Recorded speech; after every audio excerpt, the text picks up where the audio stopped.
Kesho Jumatano ni siku ya mwisho ya mwezi huu wa 4, ambapo kitaifa ni mwezi mkubwa wenye historia kipekee. Aprili 26 mwaka 1964, Tanganyika na Zanzibar ziliungana na kuzaliwa jina la Tanzania. Miamba miwili wakati huo, hayati Mzee Karume na hayati Mzee Nyerere, waliweka mbele maslahi ya sisi watoto na wajukuu zao. Kwa pamoja wakalizaa taifa hili la kuvutia na kupendeza. Mwezi unaokuja ni mwezi mwingine bora kwa sisi wafanyakazi, kwa maana ya Mei Mosi, siku tukufu kwa wapambanaji wote. Hujambo wewe na familia yako? Kwa mara nyingine tena tunakutana ndani ya FGA TV kugonga nyundo za habari kubwa zilizotikisa hivi karibuni. Karibu tuketi na tuzitazame kwa pamoja, na mimi ni Rukaya binti wa Mbugita. Kwa ukubwa leo tuitazame mechi ya mwisho ya Fountain Gate FC dhidi ya Yanga tukiwa nyumbani. Matokeo ya kuhuzunisha na kiwango kibovu cha golikipa John Nobo na hatua zilizofuata baada ya mchezo huo. Utasikia alichosema Mtenja Albano, Fountain Gate Princess bioni kuelekea Musoma kuwafuata Bunda Queens, huku under 20 na wenyewe kazi ni juu ya kazi. Wakati huo huo kocha wao akiaga kambi ya ukapela mbele ya macho yao. Fountain Gate Schools na Fountain Gate Sports Academy ni mwendo wa kuchochea kuni ili moto kule.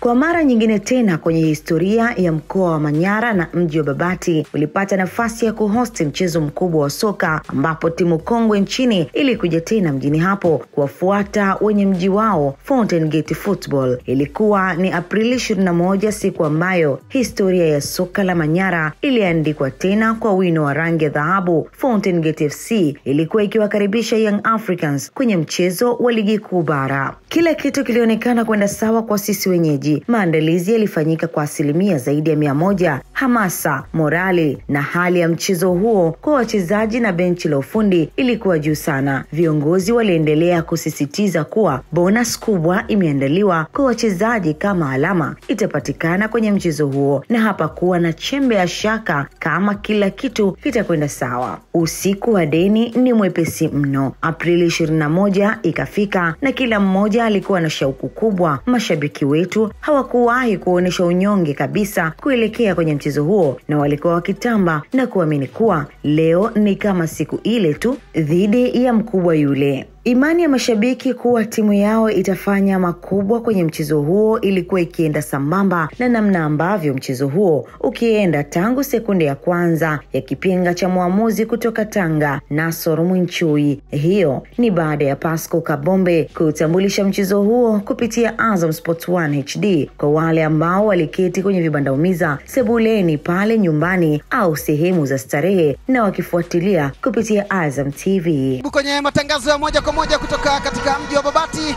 Huu ni mkoa wa Manyara kwa mbali, ukiona namna hiyo. Mlima Kwarabo ni maarufu sana hapa kwenye halmashauri ya mji wa Babati. Je, watapata ushindi ama watapoteza, na mkoa kuwa mgumu ama kwa kawaida kwao itajulikana. Fountain Gate ndio mwenyeji ambaye amechagua kukaa hapa Manyara, wilaya ya Babati, kutafuta alama 3 na kuendelea kubaki ligi kuu. Wanacheza dhidi ya mabingwa watetezi Yanga.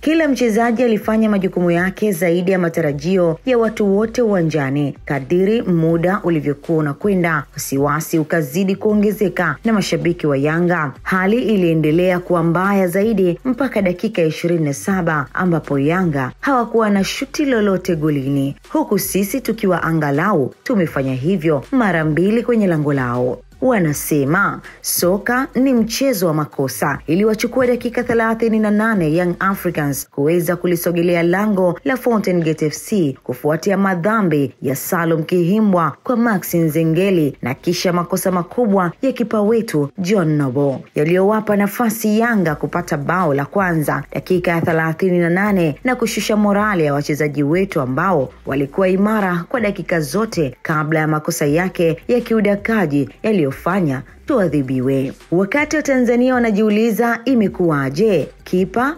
kafungwaje? Yaani kipa ameshindwaje kuudaka mpira ulioonekana kuwa ni mwepesi kiasi kile? Hazikupita dakika hata 5, kipa yule akafanya kubwa tena ambalo liliwapa Yanga bao la pili dakika ya 43 na kuyakaanga mazima maini ya wapambanaji wetu ambao walikuwa on point tangu kuanza kwa mchezo ule na kufanya mchezo uende mapumziko tukiwa nyuma kwa mabao 2 kwa nunge. Kuanzia nyumbani. Hamna kipa. Azizi!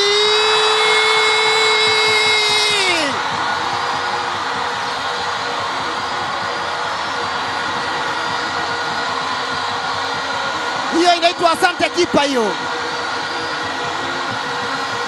John Nobo ameamua kutoa sadaka kwa Stefan Aziz Ki. Kosa la mwaka lilikuwa ni hili hapa. Kweli.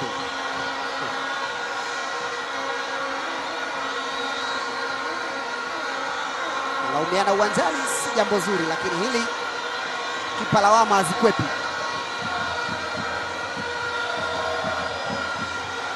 Huku yeye John Nobo akiwa amepelekwa benchi na nafasi yake kuchukuliwa na Rashid Parapanda. Tayari ulishakuwa mlima mzito sana kwetu kuupanda. Morale ya wachezaji ilishuka zaidi baada ya mabao yale 2 ya haraka na hata kipindi cha pili licha ya jitihada kubwa ya kuona tunapata chochote haikuweza kuzaa matunda na tukaishia kuruhusu mabao mengine 2. Dakika 90 zilimalizika na hazikuwa njema kwetu na tukapoteza mchezo huo kwa jumla ya mabao 4 kwa nunge, huku kocha wetu Robert Matano akiweka bayana na nini sababu ya kupoteza mchezo ule na lawama zake kwa ukubwa akizitupa kwa John Nobo, akiyasema hayo mbele ya vyombo vya habari. Sina mengi ya kuzungumza, lakini nyinyi wenyewe mnajionea ile imefanyika kwa goalkeeper wetu, kapeana wazi.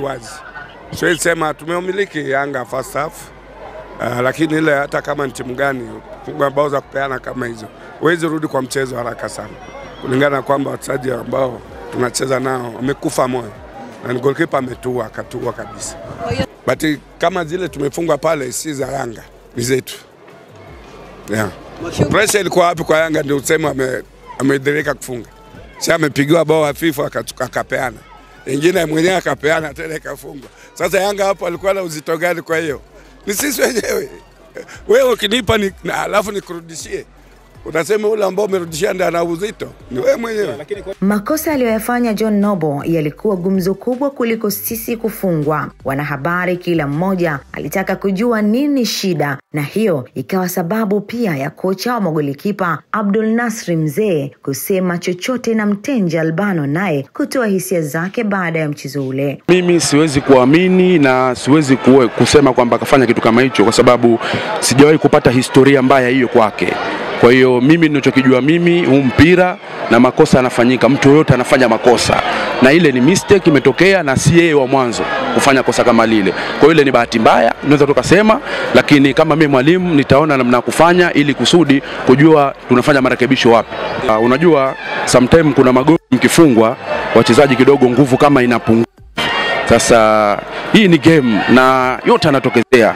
Kwa hiyo kufungwa kwa magoli yale kiupande fulani unaweza tukasema kidogo wachezaji kama wametoka mchezoni, lakini baadaye tukaja hapo second half kuwarudisha kiakili, kuzungumza nao kiakili ili at least tuje turekebishe yale makosa yaliyofanyika.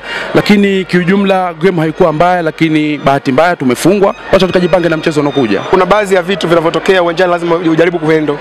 Au mistake kama zile mchezaji mkubwa anaelewa nini kafanya, bahati mbaya nini, tunaendelea na game. Lakini sio watu waanze kumshout, waanze kumlaumu. Huo ni mpira, bahati mbaya ile ni football. Yes, kwa watu yani hivyo songeongee sijui ukafanya hivyo. Pia ndio uko vile mistakes ziko. Afunga kipa wa Liverpool finali, wana Liverpool walimtukana Karius.